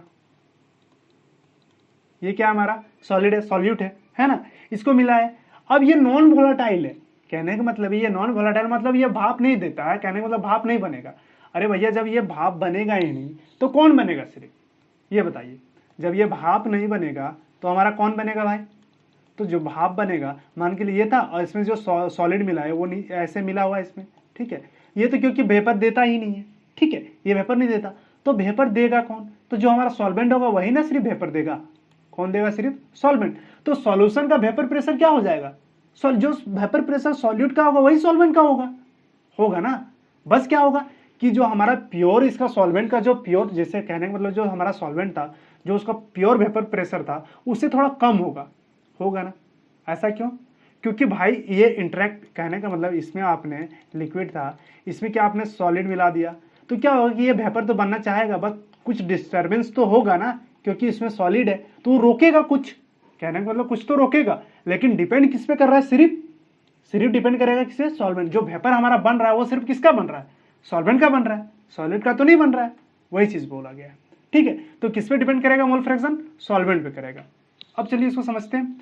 लेट अस कंसीडर ये सॉल्यूशन कंटेनिंग टू कंपोनेंट ए, ठीक है, एक क्या था हमारा वोलेटाइल सॉल्वेंट था, ठीक है, and B non volatile solute है हमारा। देन द वेपर प्रेशर, तब वेपर प्रेशर क्या होगा, then the vapour pressure is क्या होगा, तो vapour pressure of solution equal to क्या हो जाएगा, vapour pressure of solvent in solution. जो सॉल्यूशन में वेपर प्लस सॉल्वेंट है उसके बराबर होगा, उसी के बराबर होगा, जितना वेपर लगेगा वो सिर्फ वेपर किसका होगा भाई, सॉल्वेंट का ही वेपर होगा, तो उसी के बराबर होगा। टोटल वेपर प्रेशर किसके बराबर होगा, vapour pressure of solvent in solution, है ना। और ये डायरेक्टली प्रोपोर्शनल किसके होता है, तो मोल फ्रैक्शन ऑफ सॉल्वेंट, तो फिर किसके, सॉलिड पे तो होगा नहीं, तो किस पे होगा, मोल फ्रैक्शन ऑफ सॉल्वेंट पे होगा, मतलब सॉलिड पे नहीं होगा, मोल फ्रैक्शन ऑफ सॉल्वेंट पे होगा, है ना, वही चीज बोला गया। तो पीए प्रोपोर्शनल किसके होगा, एक्सए का, ठीक है, और पीए इक्वल टू क्या हो जाएगा, के डॉट एक्सए होगा, वेयर के क्या है, कांस्टेंट है, यहाँ पे के क्या है, कांस्टेंट है। अब देखिए यहाँ पीए लिखे या फिर पी लिखे, बात बराबर है, क्योंकि टोटल प्रेशर भी तो इसी पे डिपेंड कर रहा है ना, तो किसके, एक्सए पे डिपेंड कर रहा है, वही चीज है। चलिए आगे देखते हैं। फॉर प्योर कंपोनेंट एक्सए, ठीक है, इक्वल टू 1, मान के चलिए प्योर कंपोनेंट था हमारा एक्सए, तो उसमें क्या होगा कि एक ही कंपोनेंट, तो उसका मोल फ्रैक्शन क्या होगा, 1 होगा, है ना। Then constant K is equal to vapour pressure of pure solvent, तब जो इसका जो कांस्टेंट होगा के जो होगा वो किसके बराबर होगा, जो वेपर प्रेशर का जो प्योर सॉल्वेंट था, प्योर सॉल्वेंट का जो वेपर प्रेशर था उसके बराबर होगा के हमारा, है ना। जो प्रोपोर्शनैलिटी कांस्टेंट किसके बराबर हो जाएगा भाई, अभी हम लोग हेनरी लॉ में पढ़े थे, है ना। तो किसके बराबर होगा, तो प्योर सॉल्वेंट जो हमारा था उसके बराबर होगा, वही चीज लिखा है, ठीक है। Which is denoted by p A naught. देन तब क्या हो जाएगा, P इक्वल टू क्या हो जाएगा, हमारा टोटल प्रेशर था उसका इक्वल टू क्या होगा, P A not into x के बराबर होगा ना। अभी हम लोग पढ़े कि टोटल वेपर प्रेशर किस पे डिपेंड कर रहा है, सिर्फ सॉल्वेंट पे कर रहा है। तो प्योर सॉल्वेंट का जो होगा उतना इंटू मोल फ्रैक्शन। अब मोल फ्रैक्शन क्या होगा कि 1 होता है, ठीक है। अब ये घटेगा बढ़ेगा क्योंकि जब उसमें सॉलिड मिलाएंगे तो क्या थोड़ा तो मोल फ्रैक्शन का डिफरेंस होगा ना, वही चीज है। तो ये बैलेंस करेगा उसको, ठीक है। ये टोटल जो था हमारा पीए का मतलब सॉल्वेंट का जो प्योर मतलब वेपर प्रेशर था वो था, और इसमें क्या होगा, मोल फ्रैक्शन ऑफ ए, इसको मल्टीप्लाई करेंगे तो हमारा क्या निकल जाएगा, टोटल वेपर प्रेशर, ठीक है। चलिए आगे देखते हैं। अब इसी में एक relative lowering of vapour pressure, इसके बारे में आगे भी देखेंगे, यहाँ भी देख लेते हैं। अगर आपको यहाँ मतलब अगर रॉल्स लॉ पूछेगा तो आपको ये बताना, नॉन वोलेटाइल का अगर रॉल्स लॉ पूछा तो यह बता देना, ठीक है। इसको तो क्या है कि if mole fraction of solute is X B, देखिए mole fraction of X B solute का क्या होगा, एक्स बी होगा, then X A plus x B equal to 1 होता है, और एक्स इक्वल टू क्या होता है, 1 माइनस एक्स बी होता है ना, वही चीज है। फॉर इक्वेशन 1 एंड 2 से, तब इक्वेशन 1 एंड 2 से हम लोग क्या जानते हैं, इसको देख लेते हैं। देखिए एक चीज और समझ लीजिए, क्या बोला, relative lowering of vapour pressure. देखिए रिलेटिव लोअरिंग करने का मतलब क्या हो रहा है कि वेपर प्रेशर को कम कर रहा है, तो वो कौन फैक्टर है उसको देख लेते हैं यहाँ पे, ठीक है। जो फैक्टर इस वेपर प्रेशर को कम करता है उसके बारे में भी तो जानना पड़ेगा ना वो, कि कैसे कर रहा है वो चीज, ठीक है। चलिए तो क्या होगा हमारा, तो इसको क्या करते हैं, इक्वेशन में रख देते हैं हम लोग। तो रखिए भाई, हाँ क्या था हमारा, P equal to P A not into X A था, तो क्या हो जाएगा हमारा, पी ए नॉट रहेगा, और एक्स ए के जगह पे क्या लिखेंगे हम लोग, 1 माइनस एक्स भी लिखेंगे, तब क्या हो जाएगा, P A naught minus p A not x भी होगा ना। P इक्वल टू क्या निकल गया हमारा, पी ए नॉट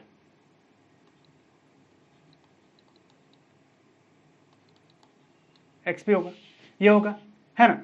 तब क्या होगा, अब देखिए एक मिनट, पी ए नॉट था ना हमारा, हाँ अब देखिए तब क्या करते हैं हम लोग, अब पी ए नॉट को क्या करते हैं हम लोग, ये माइनस में है इधर, इसको इधर ले आते हैं, ठीक है, या तो इसको इधर ले चलते हैं, ठीक है। चलिए ये माइनस में था, इधर आ गया तो क्या हो गया हमारा, प्लस में होगा, P A not x B equal to क्या हो जाएगा, P A naught minus p, ये इधर जाएगा तो माइनस में चला जाएगा, माइनस में होगा, मतलब P A naught minus P P हो गया। अब देखिए मोल फ्रैक्शन ऑफ बी मतलब सॉल्यूट का क्या निकल जाएगा हमारा, P A naught minus P divided by क्या हो जाएगा हमारा, पी ए नॉट। ये इक्वेशन निकल गया हमारा। अब ये इक्वेशन क्या है कि ये मोल फ्रैक्शन ऑफ बी का डिसाइड करेगा क्या होगा, कितना होगा, है ना। तो जो हमारा घटा रहा है वो फैक्टर क्या हो जाएगा हमारा, यही होगा ना, जो हमारा वेपर प्रेशर को घटा रहा है वो कौन सा होगा, यही फैक्टर होगा। चलिए आगे देखते हैं, वही लिखा हुआ है यहाँ पे कि डेल्टा पी, अब इसको हम लोग क्या मानते हैं, इसको मान लिए हम लोग, पी ए नॉट किसका था, P A naught minus P था, टोटल वेपर प्रेशर क्या है कि पी ए नॉट जो प्योर था सॉल्वेंट का माइनस प्रेशर का करेंगे, ठीक है, टोटल वेपर प्रेशर का, तो इसको लिखते हैं डेल्टा पी डिवाइडेड बाय क्या होगा, पी ए नॉट, ये हो गया हमारा। अब देखिए तो डेल्टा पी इक्वल टू क्या लिखे हम लोग, p A naught minus p is the lowering of vapour pressure, ये क्या कर रहा है, ये घटा रहा है, lowering of vapour pressure, where is the ratio, और जो इसका रेशियो होगा, इसका जो रेशियो होगा, ये तो हमारा था क्या था, लोअरिंग ऑफ वेपर प्रेशर, ठीक है, और इसका जो रेशियो होगा उसको क्या बोलते हैं हम लोग, relative lowering of vapour pressure. तो यही हमारा रिलेटिव लोअरिंग ऑफ वेपर, इसको हम लोग क्या बोलते हैं, relative lowering of vapour pressure, ठीक है। चलिए आगे चलते हैं हम लोग। अब रॉल्स ने क्या अल्टरनेटिव स्टेटमेंट दिया, इसका क्या है, मतलब मोल फ्रैक्शन के हिसाब से देखा ना स्टेटमेंट, क्या होगा कि the relative lowering of vapour pressure of an ideal solution, ठीक है, कंटेनिंग ये नॉन वोलेटाइल सॉल्यूट, क्या रख रहा है ये non volatile solute, is equal to the mole fraction of the solvent, एक मिनट, mole fraction of solute at a given temperature, क्या बोल रहा है कि solution, ideal solution containing non-volatile solute is equal to the mole fraction of the solvent at a given temperature. solute है, solvent होना चाहिए ना, नहीं solute ही होगा, ठीक है। किस पे डिपेंड करेगा, वही बोला है कि मतलब सॉल्वेंट का भी हो रहा था, तो जब ये हम लोग अभी ये निकाले स्टेटमेंट, कहने का मतलब है इस पे, तो एक्सपी पे भी डिपेंड कर रहा है ना, एक्सपी पे भी मतलब सॉल्यूट का भी तो निकालेंगे हम लोग, वही चीज है, ठीक है।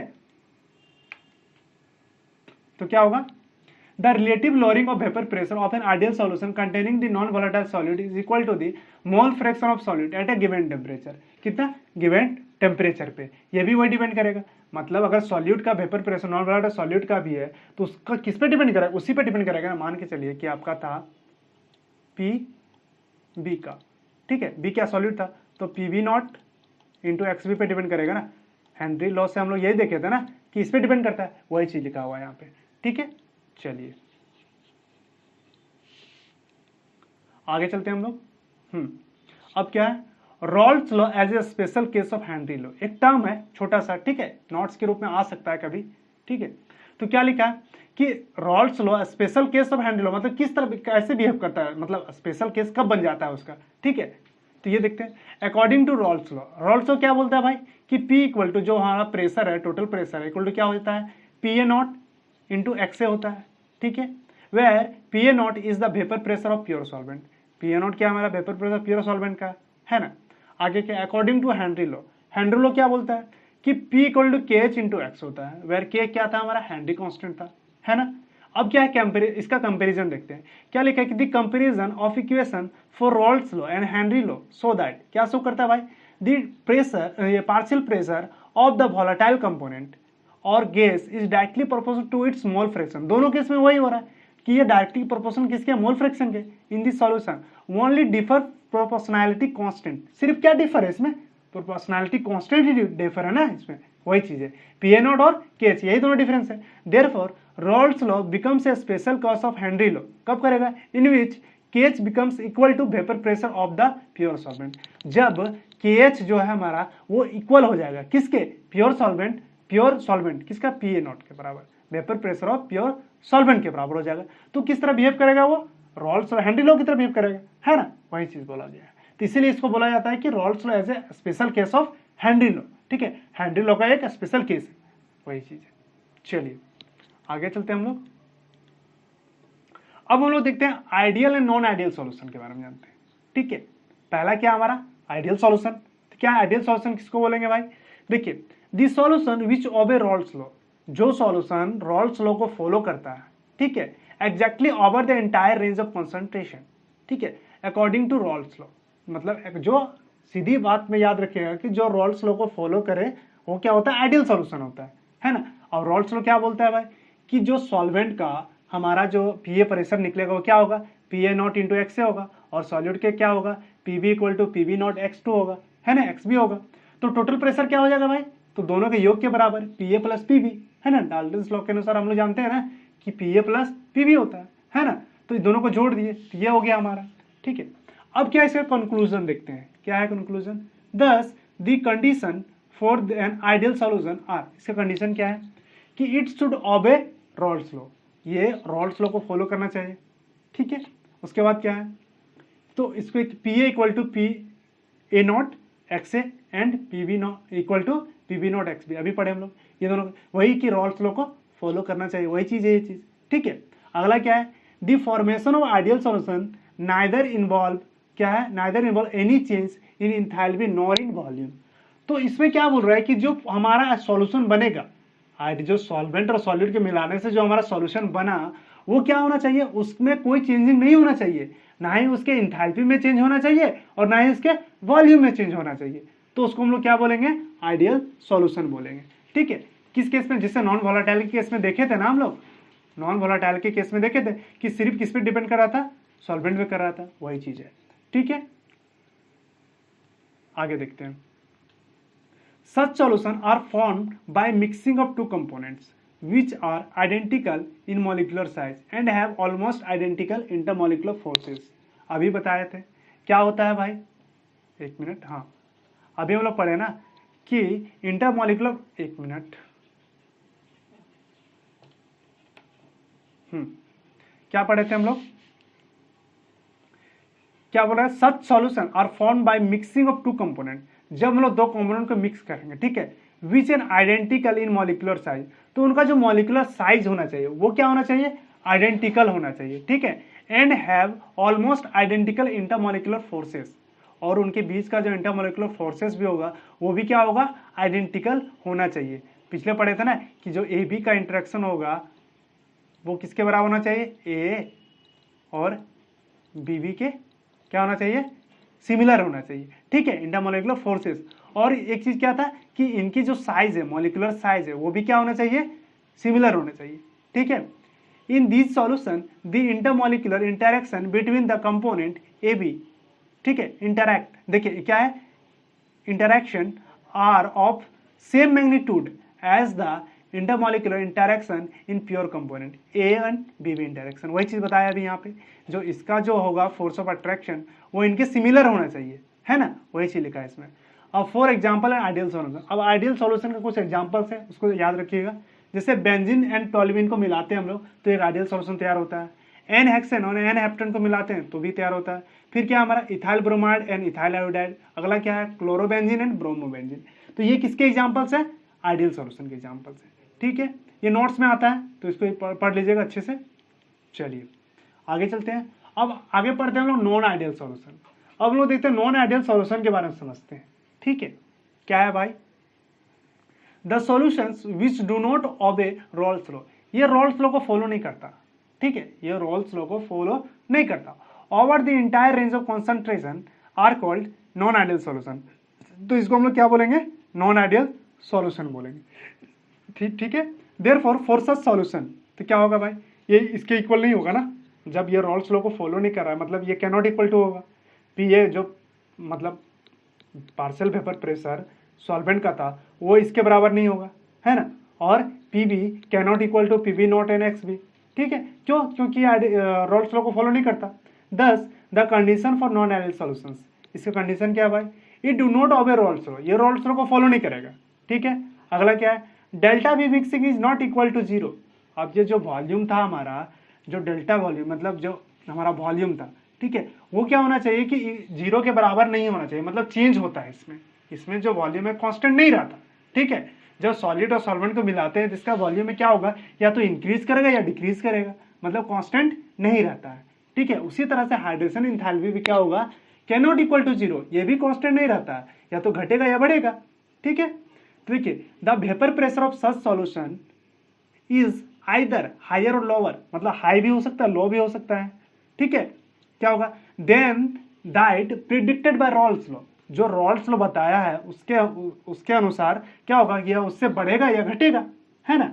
इफ इट इज हायर, अगर ये ज्यादा हो रहा है तो this solution exhibit positive derivation, तो वो सॉल्यूशन क्या देता है हमारा, पॉजिटिव डेरिवेशन देता है, ठीक है। And if it is lower, अगर ये कम हो रहा है तो this solution exhibit negative derivation from Raoult's law, ठीक है, ये हो रहा है, फिगर से समझते हैं इसको, ठीक है। वही चीज है यहाँ पे, क्या एक्स से मोल फ्रैक्शन ऑफ ए का था, ये किधर जा रहा है, देखिए बी बढ़ रहा है ना, इधर घट रहा है तो ये बी बढ़ रहा है, तो देखिए रॉल्स लॉ के अनुसार क्या था, ये था कि एक स्ट्रेट लाइन जाता था, है ना, कहने मतलब एक स्ट्रेट लाइन जाता था, बट इसमें क्या हो रहा है कि पॉजिटिव डेरिवेशन में क्या होगा कि बढ़ेगा, है ना, उसका जो प्रेशर होगा वो क्या हो रहा है, वेपर प्रेशर बढ़ रहा है, तो क्या करता है कि ये जो होता है वो बढ़ता है, तो इसलिए कर्व दिया गया है ना, इंक्रीज कर रहा है ना, हायर वेपर प्रेशर जा रहा है, मतलब प्रेशर हाई हो रहा है इसमें, तो यह आ जाएगा, लेकिन वो जाएगा तो भाई पीवी जीरो तक, जो उसका प्योर वेपर प्रेशर है वहीं तक जाएगा, है ना, वही चीज लिखा हुआ है, ठीक है। और इधर से जब एक्स भी था वो कम हो रहा है तो उधर किधर जा रहा था, एक्स की तरफ जा रहा था ना, मोल फ्रैक्शन ऑफ सॉल्वेंट की तरफ जा रहा था, तो ये सॉल्वेंट का हो गया, ये हमारा किसका हो गया, ये सॉल्यूट क्या हो गया, ये सॉल्वेंट का हो गया, दोनों में बढ़ रहा है, तो ओवरऑल क्या होगा, ये डॉटेड लाइन जो है हमारा वो कौन शो करता है, रॉल्स लॉ का शो कर रहा है, ठीक है, डॉटेड लाइन किसका है, रॉल्स लॉ का है। और ये जो हमारा पॉजिटिव डेरिवेशन में क्या हो रहा है कि ये बढ़ रहा है ना, हायर हो रहा है, तो ये क्या करेगा, इंक्रीज करेगा, है ना, इसका जो प्रेशर है वो क्या करेगा, इंक्रीज करेगा, तो P इक्वल टू क्या हो जाएगा, P A plus P B होगा, यही होगा ना हमारा, P A plus P B, तो ये क्या करेगा, इंक्रीज करेगा। अब आगे देखते हैं, नेगेटिव डेरिवेशन में वही चीज है, इसमें क्या हो रहा है, घट रहा है ना, तो ओवरऑल भी तो घटेगा ना, जब ये दोनों घट रहा है तो ओवरऑल क्या होगा, रॉल्स लॉ से कम होगा। वही चीज है कि ये लोअर हो रहा है, मतलब घट रहा है इसका प्रेशर। ठीक है, तो इसको हम लोग बोलते हैं नेगेटिव डेरिवेशन बोलते हैं। चलिए आगे चलते हैं हम लोग। क्या जानते हैं, क्या करके समझते हैं। The condition for positive derivation. अब पॉजिटिव डेरिवेशन का कंडीशन क्या है वो जान लेते हैं। क्या हो रहा है, the vapour pressure of the solution is higher. Solution का जो वेपर प्रेशर होगा वो हायर होगा then the predicted by Raoult's law. Raoult's law ने जब प्रिडिक्ट किया, रॉल्स लॉ ने जो बताया उससे क्या होगा, ज्यादा होगा, है ना। वही चीज है। ठीक है, अगला क्या है, in the solution A B interaction is weaker than A and B B interaction. अब ये चीज समझिए, बहुत इंटरेस्टिंग है कि ए बी इंटरैक्शन कम होगा। भैया एक बात बताइए, मान के चलिए आपका कोई सॉल्यूशन है, इसमें ए और बी दोनों मिले हैं, अब ए बी का इंटरैक्शन कम होगा तो क्या होगा, ये वेपर बनेगा ना, ज्यादा वेपर बनेगा ना। ए बी का इंटरेक्शन कम है तो जल्दी टूटेगा वो। इंटरेक्शन अगर कम है, उसमें हीट दिए तो और दूर होगा, और अगर और दूर होगा तो फ्री होगा ना वो। अगर फ्री होगा तो वेपर बनेगा, ज्यादा बनेगा वेपर। वही चीज है। ठीक है, तो जब ज्यादा वेपर बनेगा इसलिए क्या होगा, उसका वेपर प्रेशर हाई होगा, मतलब ज्यादा होगा, है ना। वही चीज, तो पी ए ग्रेटर देन होगा P A not into x के बराबर। इससे क्या होगा, बराबर नहीं होगा, है ना, तो उससे ज्यादा होता है। वही चीज बोला गया। और पीबी भी सॉल्यूट का भी क्या होगा, ज्यादा होगा, है ना। तो total vapour pressure is always greater than, यही चीज को यहाँ लिखा है कि total vapour pressure is always greater than इसके योग के बराबर, P A not X A plus P B not x B के बराबर। टोटल वेपर प्रेशर इससे क्या होगा, हमारा ज्यादा होगा हमेशा। ठीक है, वही चीज है। चलिए अब आगे चलते हैं हम लोग, एग्जाम्पल देख लेते हैं इसका, है ना। क्या है एग्जाम्पल ऑफ पॉजिटिव डेरिवेशन का एग्जाम्पल, जैसे इथाइल अल्कोहल साइक्लोहेक्सेन हो गया। दूसरा क्या है, एसीटोन एंड कार्बन डाइसल्फाइड हो गया। बेंजीन एंड एसीटोन हो गया। कार्बन टेट्राक्लोराइड एंड क्लोरोफॉर्म हो गया। एसीटोन एंड इथाइल अल्कोहल हो गया। और दूसरा क्या है, इथाइल अल्कोहल एंड वाटर हो गया। ये चीज हो गया। ठीक है, ये सारे किसके एग्जाम्पल है, पॉजिटिव डेरिवेशन का एग्जाम्पल है। ठीक है, अब आगे चलते हैं हम लोग, the condition of negative derivation. अब हम लोग नेगेटिव डेरिवेशन के बारे में समझते हैं। इसका कंडीशन क्या है, the vapour pressure of the solution is lower than the predicted by Raoult's law. Raoult's law ने जो प्रेडिक्ट किया उससे क्या होगा, कम होगा। सेम है, ऊपर में बताया, बस उसको अपोजिट कर देना है। ठीक है, क्या है, in the solution A B interaction is stronger than A and B B interaction.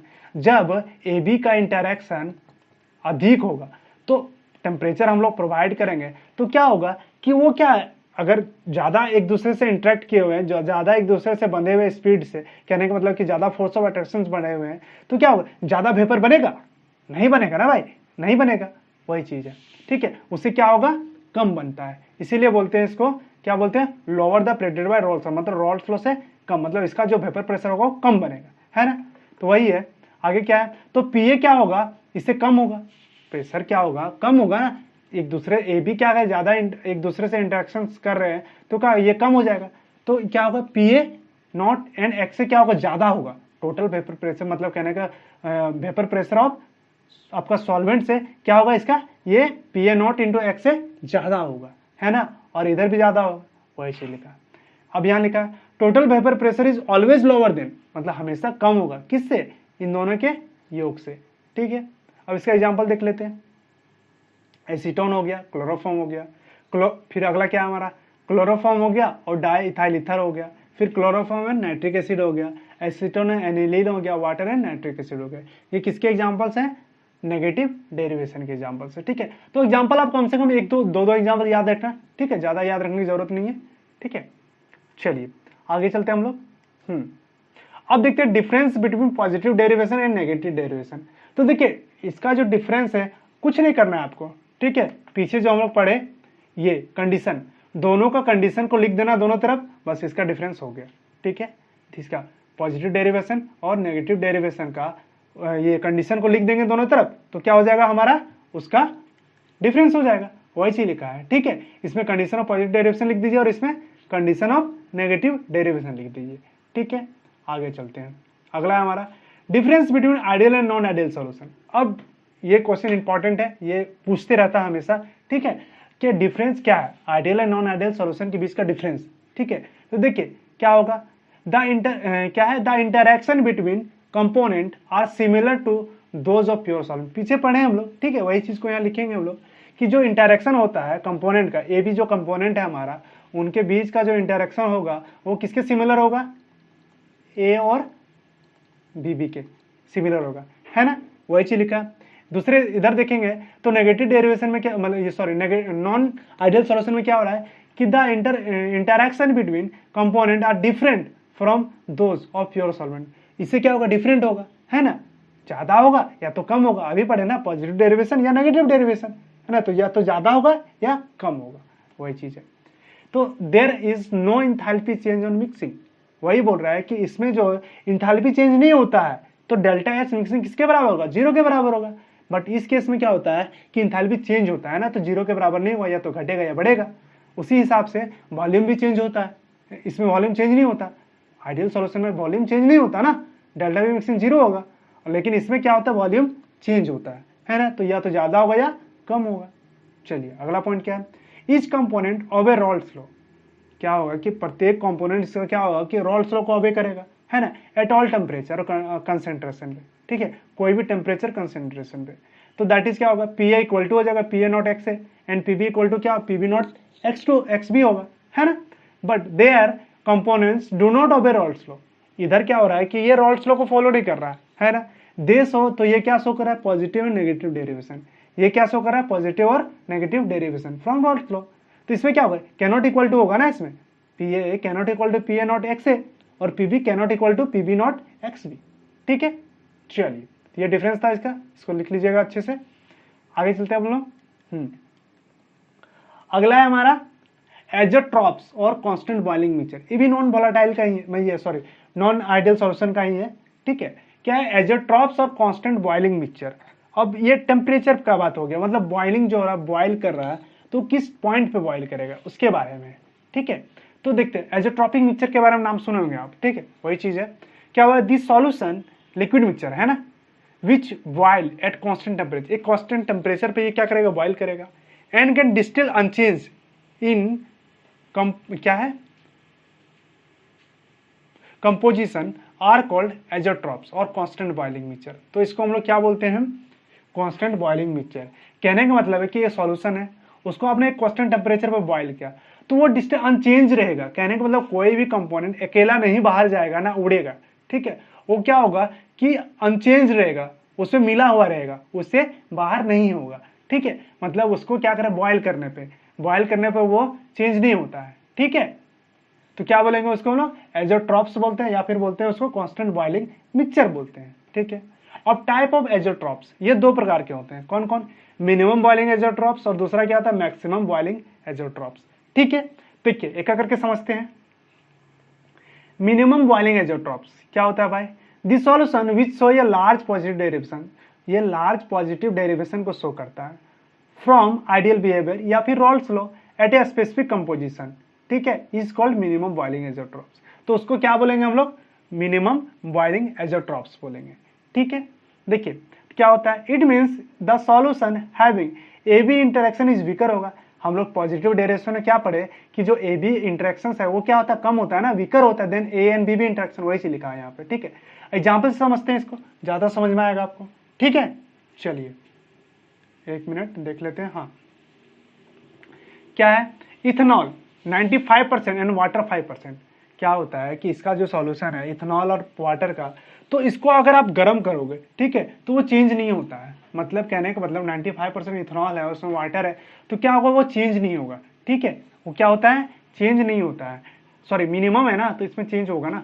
एक मिनट, इसका जो टेम्परेचर बॉइलिंग पॉइंट है वो चेंज होगा, सॉरी क्या होगा, बॉइलिंग पॉइंट चेंज होगा। कहने का मतलब है कि मान के चलिए ये था सॉल्यूशन था, इसमें आपने टेम्परेचर दिया, तो इसका बॉइलिंग पॉइंट डिपेंड करेगा, बट ये चेंज नहीं होगा। मतलब ये कोई एक उड़ेगा नहीं, बॉइल कर रहे हैं, तो कहने का मतलब है कि हो सकता है जैसे नमक और पानी था, हम लोगों ने उसको बॉइल किया, तो क्या होता है कि नमक बैठ जाता है, पानी उड़ जाता है। लेकिन इस केस में क्या होगा, नहीं उड़ेगा, दोनों में से कोई नहीं उड़ेगा ठीक है। तो वो क्या होता है, अनचेंज रहता है, वही चीज है, ठीक है। तो क्या इथेनॉल 95% और वाटर 5%। दूसरा एग्जाम्पल क्या, इथेनॉल एंड क्लोरोफॉर्म, ये भी है, ठीक है। अब देखिए समझते हैं हम लोग, ठीक है, इसको अच्छे से समझते हैं थोड़ा सा। क्या है हमारा, मान के चलिए आपके पास वाटर था, H2 है, और प्लस क्या इथेनॉल है, C2H5OH है। आपने इसको बनाया, क्या दिया, आपका सॉल्यूशन तैयार हुआ, सॉल्यूशन तैयार हुआ आपका, ठीक है। अब इसका बॉइलिंग पॉइंट क्या होता है भाई वाटर का, तो भाई आप हम लोग जानते हैं इसका कितना होता है 373 केल्विन होता है ना। वाटर कितना में बॉयल होता है 100 डिग्री टेम्परेचर पे, है ना, 100 डिग्री सेल्सियस पे होता है ना। तो 293 जीरो का होता है, तो 273 किसका होता है 0 डिग्री सेल्सियस का, है ना। तो 393 किसका होगा वाटर का। अब इथेनॉल कितना में करता है भाई, तो इथेनॉल करता है आपका 351.5 केल्विन पे ये बॉयल करता है। ये 373 केल्विन पे बॉयल कर रहा था, ये 351.5 केल्विन पे बॉयल कर रहा था। बट इसका जो सॉल्यूशन है वो कितना में बॉयल कर रहा है 351 केल्विन पे बॉयल कर रहा है। तो देखिए ये किस पे कर रहा है 351 केल्विन पे बॉयल कर रहा है। कहने का मतलब ये दोनों से कम है ना, ये 373 में बॉयल कर रहा था, ये 351.5 में बॉयल कर रहा था। बट जो इसका सॉल्यूशन है वो कितने में बॉयल कर रहा है 351 में बॉयल कर रहा है, मतलब उससे कम में बॉयल कर रहा है ना। इसीलिए इसको बोलेंगे मिनिमम बॉइलिंग एजोट्रॉप्स। इसको समझ सकते हो आप कि मान के चलिए, इसको कैसे समझेंगे, मान के चलिए कि एक पेरेंट्स है, ठीक है, मेल हो गया फीमेल हो गया, ठीक है, और इनका जो चाइल्ड है सी हो गया वो, ठीक है। ये मान के चलिए 5 तक पढ़ा है और ये हमारा पढ़ा है कितना तक है 10 तक पढ़ा है। बट इनका जो बच्चा है वो 3 तक पढ़ा है। तो क्या होगा, कहने का मतलब है कि ये 3 तक पढ़ा है, मतलब मिनिमम, मतलब दोनों से कम।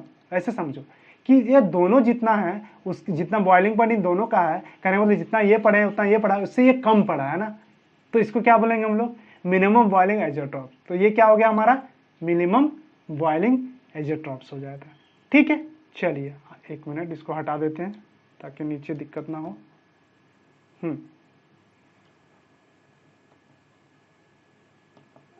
1 मिनट, कहाँ थे हम लोग, इसको हटाना है ना।